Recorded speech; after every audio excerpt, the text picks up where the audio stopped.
playoff season and it's prospect season, so let's check in with some of the younger Blue Jackets, or future Blue Jackets, let's call them, on today's Locked On Blue Jackets.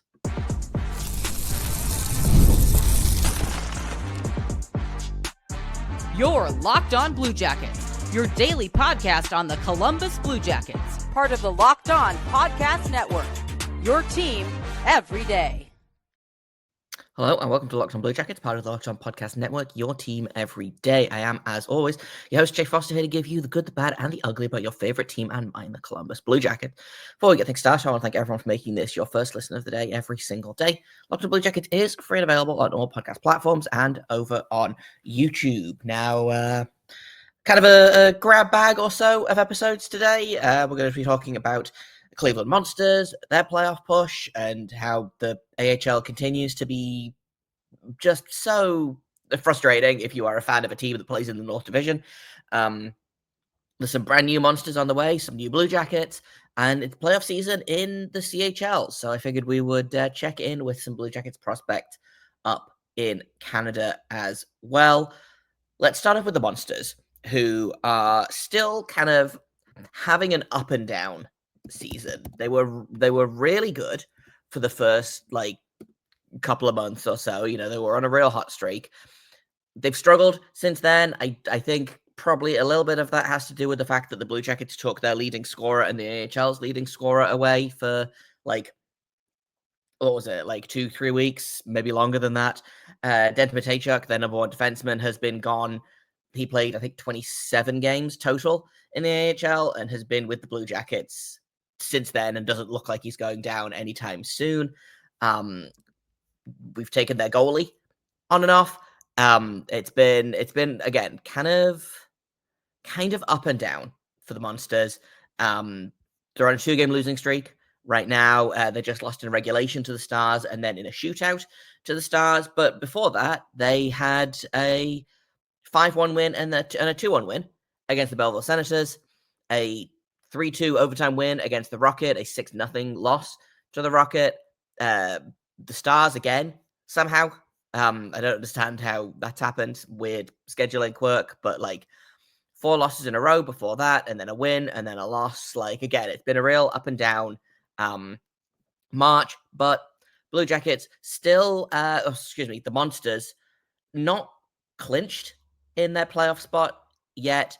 They've got 73 points, which is good for 4th in the North Division. And so far, the only team in the North Division to clinch a playoff spot is the Laval Rocket, who have 88 points. So the Rochester Americans have 85 points, which would be good to be the best team in any of the other 3 divisions. The Atlantic Division leader, Hershey Bears, 85. The Texas Stars lead the Central with 83, and the Eagles in Colorado lead the Pacific with 84. So Rochester would be the best team in any other division, but because they play in the North Division, they've got 85 points and have not yet clinched a playoff spot. So it's going to be a while before the Monsters clinch. They are 4 points clear right now with, I think, 8 games left to play, if I'm doing my math correctly. So again, it's probably going to be a little while. They're currently kind of fighting for 3, 4, 5 seed with the Marlies and the Crunch. I don't think they're going to catch up to the Americans, who are in second. They certainly won't catch up to the Rocket, who are in first. But it is a likely playoff berth for the Monsters at the minute, and it looks like they're starting to get semi-healthy. And obviously getting Luca Del Bobolu's back has helped. He's kind of fallen off a little bit since, he was the leading scorer in the AHL when he was called up, and he's struggled to find a rhythm since going back down. I believe he was injured for a little bit, but the Blue Jackets still have Trey Fix-Wolanski, who's got 54 points in 57 games. Rocco Grimaldi, 52 points in 58 games. Again, Luca Del Bobolu's missed a bunch of games and is still sitting at 46 points, 3rd in scoring at 53 games. Unfortunately, it drops off after that. 4th place is Owen Sillinger, who played 44 games and is out for the season after having knee surgery. Denton Matejchuk, 5th in scoring on the team. Again, hasn't played since November. So, it's been a real... That top line has done a lot of heavy lifting for this team, especially offensively. Jack Greaves has been excellent this season.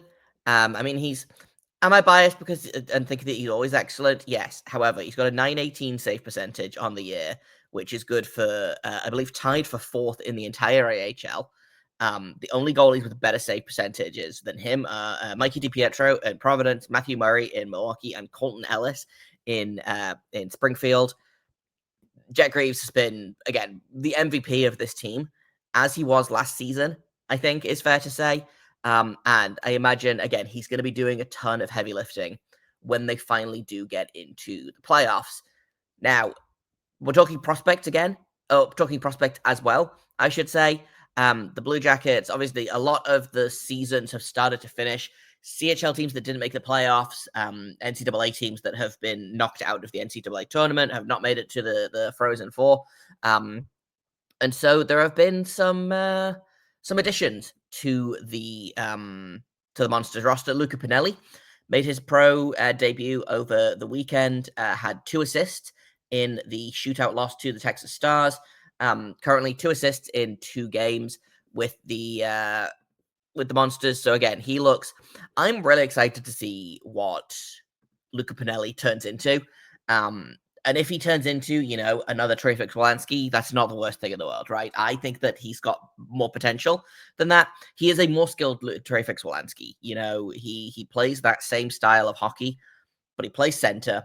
I think he's got a smarter game, and I'm really excited to see what he does. Again, as this season continues and into the playoffs, and especially next season when he's had a full season of a full off season of pro off season training, which is different to junior hockey or NCAA off season training. It just is. So he's a candidate to really pop next season, but I'm excited to see what he adds to the team. This season, I believe he joined them for their playoff push last year, but didn't actually get into any games, was just kind of there in case of emergency. But now he's here, and it could be a real underrated boost for the Monsters. They've also added a couple of other guys since then. Tyler Peddle has come over from the St. John Sea Dogs. He had 29 points in 54 games for them in the QMJHL this season. Tyler Peddle's a really interesting story, and he hasn't stood out to me with the Sea Dogs this season, but there's something there. And again, it's a really fun story. He was the very last pick of the draft in 2023. And I believe the Blue Jackets actually traded a pick to get him. They flipped their 2024 7th round pick for Vegas's 2023 7th round pick, which ended up being Tyler Peddle. So clearly they saw something there. I don't know that you ever get an NHL player from him, but there might be something there, right? And again, we've seen 7th round picks succeed before. Sometimes they turn pro and they just take off. I don't know that they'll get that with Peddle, but if they can get, a little bit more offense, a little bit more motor, let's say, he's another one of those players that plays he only plays one speed and it's all. So, adding some of that is never a bad thing. And then the other player that the Cleveland Monsters have added is Guillaume Richard, who is a defenseman, played at Providence College for, I believe, the past 4 seasons, is a former 4th-round pick from 2021. Not the biggest guy in the world, not the most flashy guy in the world. He's not going to put up points. He had, I think he had about 40 points in total his entire college career. He had 14 points in 37 games for Providence College this season, but he is calm. He is confident. He is one of those guys that is no, there will be no offense. No offense for anyone. Very kind of, I don't think he's not going to be as good as Jacob Slavin. I don't think he'll be as good as Nicholas Hjalmarsson either. Those two guys are the premier defensive defenseman for me anyway. But he plays that kind of game of like, it doesn't matter what's going on, but no pucks near any nets. All of the play will happen entirely in the neutral zone. I don't want any offense to happen for this team, and I don't want any offense to happen against the team either. So he's going to be one of those players that I think fans will not really pay a ton of attention to, because he's going to be one of those players that you only notice when he screws up, which I don't think is going to happen very often. He's going to be one of those guys that just goes out and plays a surprising amount of minutes, and nothing really happens in those minutes, which is not necessarily a bad thing. I know that like shutdown defensemen are kind of old-fashioned now. Everyone wants their defensemen to be, the Makar, the Hughes, the Werenski of the, they could do a little bit of everything, but mostly offense. I think Richard is going to be, it's going to be, again, I keep wanting to say he's going to be fun to watch. He's not going to be fun to watch. He will be good for the team. He will not get his flowers. He will not get the fan support necessarily, but he will do his job and he'll do it well, which is not nothing, right? So again, he actually signed his entry level contract with the Blue Jackets, but it starts next season. So he will be going to Cleveland. He'll be playing there, ineligible for the NHL right now, in the same way that Jack Williams, who hasn't made his NHL debut yet, but is ineligible to play for the AHL because he's gotten to the NHL immediately. So Richard's entry-level contract will kick in next season. As of right now, it's going to be going to the Monsters. And honestly, the Monsters adding more defense is not necessarily a bad thing. Like Jet Greaves probably deserves a little bit more help than he's gotten, right? The Monsters have scored 181 goals this season, and they've allowed 198. I don't have the shots on goal differential, but my guess is that the Monsters allow a lot of shots on goal, which is, they allow a lot of goals, but also Jet Greaves has got a really good save percentage. So my guess is that there is some leaking happening in the defense, which makes sense. Again, when you take a guy like Denton Matejchuk away, and you look at how good he's been in the NHL, like he was even better for the Monsters than he's been for the Blue Jackets. So adding another defenseman that knows how to defend is not going to be like, that's not a bad thing for the Monsters. So we will keep an eye on that, and hopefully they will find their way out of this losing streak and into a little bit of run before the playoffs begin. And then once the playoffs begin, anything can happen, right? So we'll keep an eye on that. And we're going to take a quick break. And then when we get back, I thought we would take a quick look at some of the Blue Jackets prospects that are playing in the playoffs for their respective junior teams, or I don't believe playoffs started in Europe yet, depending on what the league is, but we'll check in with some of those guys as well. So we'll do that in just a second here on Locked On Blue Jackets.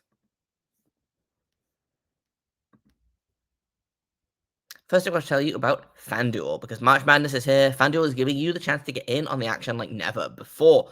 Right now, new customers can get $200 in bonus bets when your first $5 bet wins. That's 200 extra bucks to use on everything from buzzer beaters to Cinderella stories and even who's cutting down the nets. Got man a few underdogs this year. I've had to pick some teams that are not the Illini, since they got unceremoniously booted from both the men's and the women's March Madness tournaments. But FanDuel is making it easy to back new teams with spreads, totals, and game props. And with tournament games happening almost every day, there's always something exciting to bet on. The FanDuel app is super easy to use. When I win, I get paid instantly. There's no waiting around. It's that easy. Visit FanDuel.com. If it's your first time, bet $5 and get $200 in bonus bets. And you can spend those bonus bets on whatever you want. Get in on the college hoops action all tournament long with FanDuel. Welcome back to Locked On Blue Jackets. Let's take a quick look at how some of the Blue Jackets prospects are doing. We're going to start with the OHL. We're going to start off by looking at Luca Borelli, who was the highest scoring Blue Jackets prospect this season. as a defenseman, 4th-round pick. He is playing with the Oshawa Generals, and he had 74 points in 67 games. Again, as a D+1 defenseman. Now, Oshawa was a good team, but I was not expecting that from Morelli, right? He's fun. He is he's got a very similar energy to Denton Matejchuk, if you ask me. Which again, like that's not a bad thing. I don't think. Nothing about that is a bad thing. But it could get exciting. It could get interesting. He's not gonna be he's not gonna be the flashiest defenseman, but I think is gonna surprise some people. Because he certainly surprised me, right? So, like I said, 74 points in 67 games. The Oshawa Generals are currently playing against the Brampton Steelheads. They won the first game 7-4. They lost the second game 3-1. Luca Morelli, I believe, had a goal in the first game. No, I'm incorrect. Where did I find it? I'm doing great here.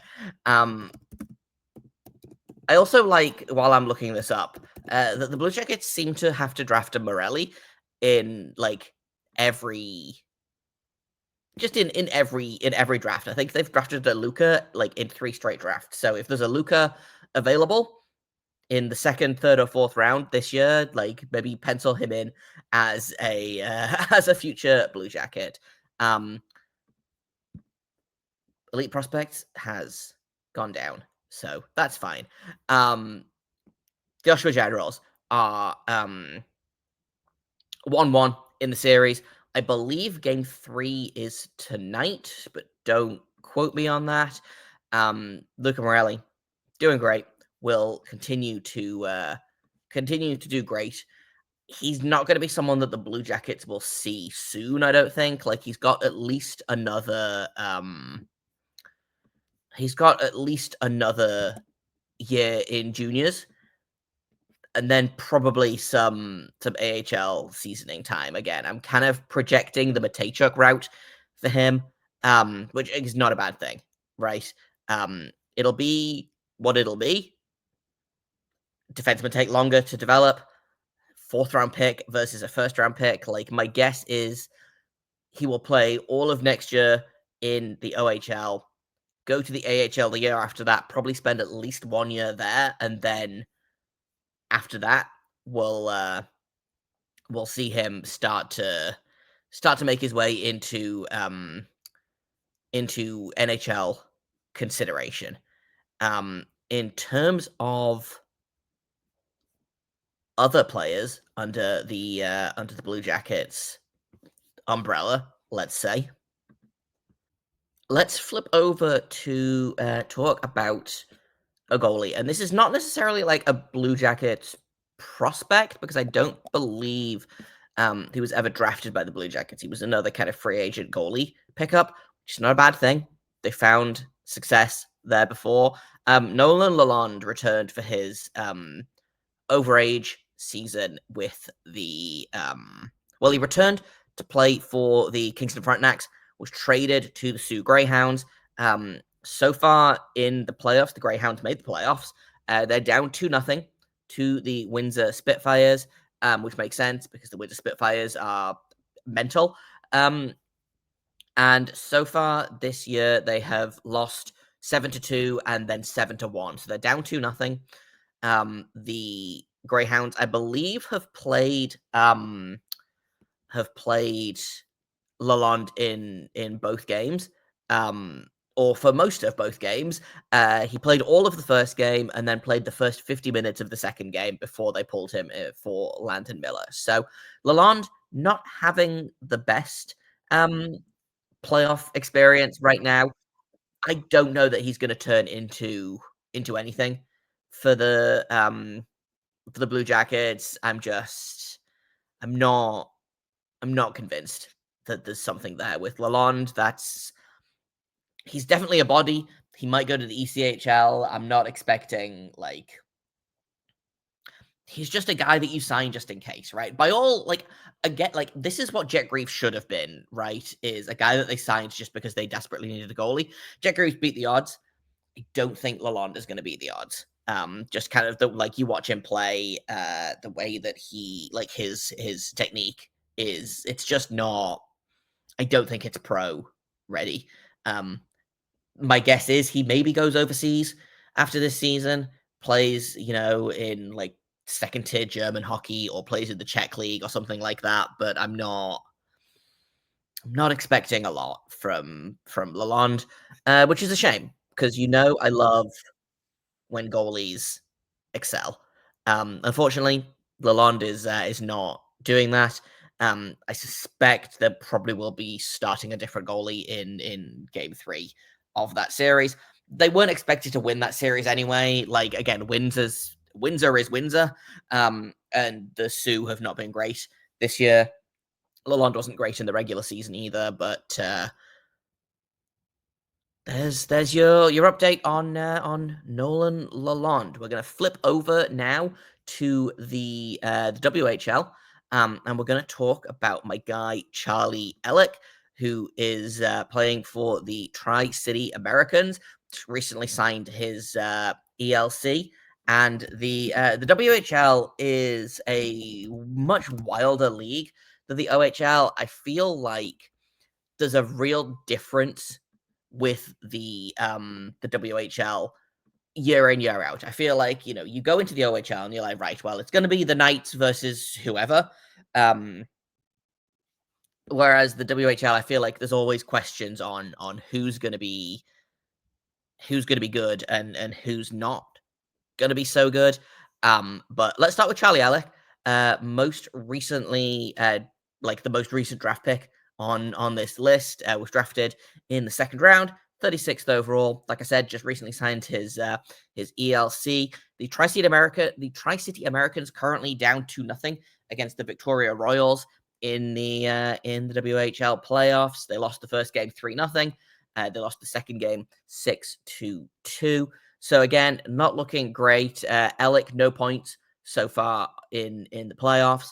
I suspect that'll be it'll be a quick series with a quick end.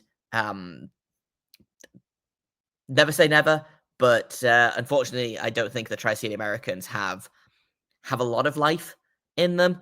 The good news is that the team he was traded from, though they did make the playoffs, they are also down 2-0 in their own series. So it's not like he was traded to a worse team for a worse result. The other WHL, and I believe the last guy on my list, unless I'm missing anyone drastic, or the last guy on my list for the WHL, or the CHL, I should say, is Evan Gardner of the Saskatoon Blades, who was very good all season. I believe he also recently-ish signed his entry-level deal. Unfortunately, the Saskatoon Blades are also down 2-0 against the Calgary Hitmen in their series. They lost the first game 4-2. Gardner made 40 of 44 saves. So again, he really kind of did everything he could in that game. They lost the second game 5-1. Not quite as good of a performance for Gardner on 37 shots, I believe. So 33 of 37 saves, got pulled after the second period. Backup goalie makes 10 of 10 saves in the third period. I wonder if Gardner might take a seat for game 3. I wouldn't do it. You've got to have faith in your starting goalie, and it looks like they might just be getting a little bit overpowered by the Hitmen, but not the playoff run that they were hoping for in Saskatoon, I don't think. So again, that might end up being quite a short playoff experience. Let's do another quick break, because I think that's all of my CHL skaters. And then I want to check in real briefly with the KHL, which their playoffs started pretty recently, and we'll check in as well with surprise of last year, Oiva Keskinen. We'll check in with how he's doing as well. All coming up in just a second here on Locked On Blue Jackets.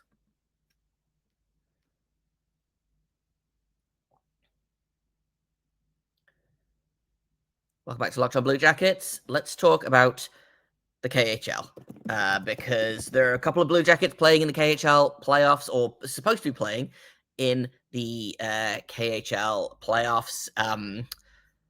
Kirill Dolzhenkov, I believe, is extremely suspended right now after basically two-hand slashing a guy repeatedly. So he is not going to be doing a lot for the playoffs, for his playoff team, which is frustrating, especially because, like, I don't know, I watched the incident. I didn't love the incident, but it seems like his season is over basically now. I don't know that he'll be back. In terms of playoffs, he played in 2 games and has 27 penalty minutes. So that's an indication of how that's going. Playing for CSKA Moscow, which, great. I expect he's probably getting about 3 minutes a night. He might be another guy that I could see making the trip over, maybe for next season, maybe the season after that. I think, okay, he's under contract until the end of next season. So I suspect he probably plays out that contract and then makes a trip over, but he's only 20 years old, 4th round pick in 2022 by the Blue Jackets. Could be an interesting, not necessarily another Voronkov, but he's huge and he's got decent hands. So, there might be something there. He's a guy that, again, I would expect to see in the mix sooner rather than later, especially since it doesn't seem like he's going to play for very much longer in the KHL. The other Russian skater, this guy actually is playing, is Nikolai Makarov. His contract ends this season. He's definitely a guy that I could see with the Monsters next season.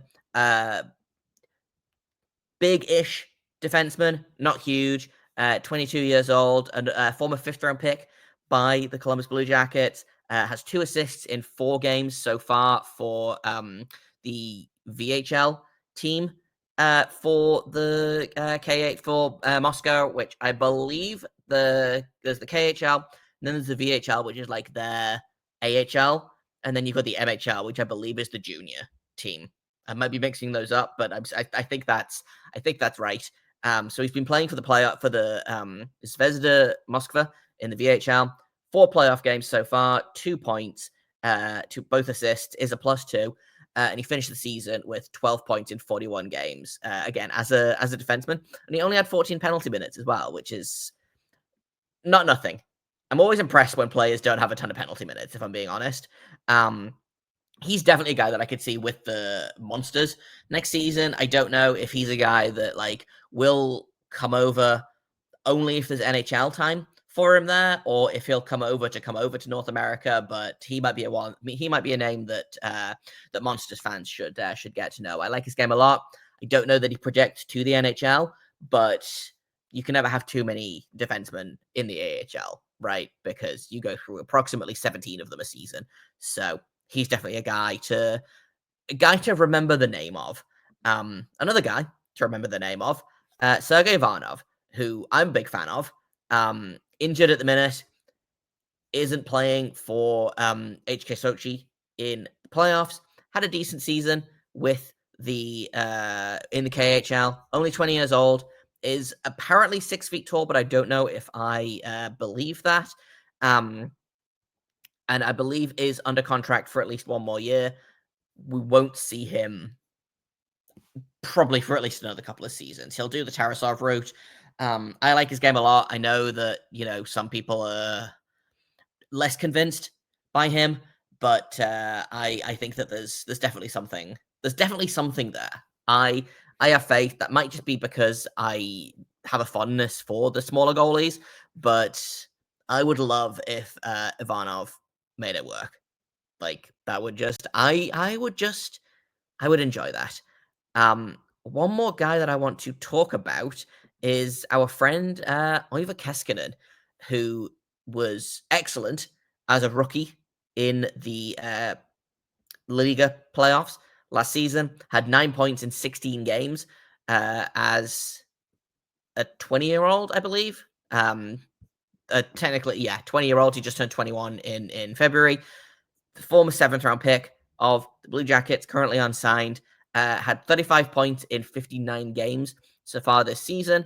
Has 1 assist in 8 games for the for Tappara in La Liga this season. Again, potentially a guy that I could see coming over, not next season, but the season after that, maybe. Still very young. Still unlikely that you get anything from him, but he's a guy that is succeeding at the league that he's playing in right now, which is not nothing for a 21-year-old 7th-round draft pick, right? I wish I knew more about him. I would love to have more information about him, but no one really seems to know much about him. So I guess I'm gonna have to go to Finland and watch him, which will be a real hardship, I'm sure. I think that's all of the prospects that I want to talk about today. Tomorrow will be much less grab baggy, and we're going to talk about tomorrow night's game against the Nashville Predators. A must-win game, as all of the Blue Jackets games are from now until the end of the season, it seems like. But we'll talk about the Predators. The Blue Jackets haven't played them since, I feel like they were like the 4th or 5th game that the Blue Jackets played this season, and then now they're like they're in the last 10 games they played this season. So we'll talk about the Predators, and what to expect. Who needs to have a big game for the Blue Jackets? We'll have some injury updates, hopefully. Sounds like Dante Fabro might be an option tomorrow night, which is great news. As much as I like the Werenski-Matejchuk pairing, I think putting Fabro back there is probably for the best, as far as literally everyone is concerned. But that's it for today. Like I said, tomorrow I'll be back. Until then, I've been Jay Foster. You can find me on Twitter at _Jacob Foster, JakobForster. You can find the show at LO_Blue Jackets. If you have comments, questions, criticisms, you can email me at lockedonbluejackets@gmail.com. Thank you once again for listening. Locked On Blue Jackets is free and available on all podcast platforms, over on YouTube, and we'll be back, like I said, tomorrow with another episode. So until then, make sure you stay locked on.